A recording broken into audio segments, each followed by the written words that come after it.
Anaking ukir jeroen ati, tatah jeroen ige. Hayang teterak di kadek mah lain kudu diajar ilmu weduk anaking. Tapi cing bisa ngajaga letah jeung ucapna, ramo jeung tulisna. Bisi matak nganyerikeun kana hate batur. Mun nampa beja ulah getas harupateun kudu asak sasar. Nungtik lari mapai bukti, sangkan malapah gedang teu melengkung bekas nyalahan.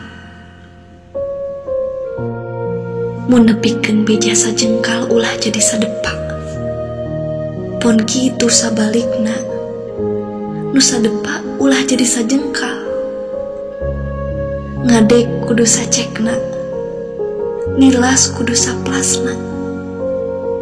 Ulah ngaliarkeun tales ateul, bisi jadi fitnah kanu liat. Sabab geus loba ka Bandungan,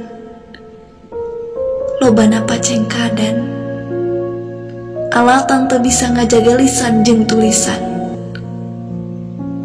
Geus mineng kasaksi loba getih ngabayabah, nyawa jara dimurah alatan teu bisana ngajaga letah. Loba renghap nu pegat, alatan teu bisa ngajaga ucap.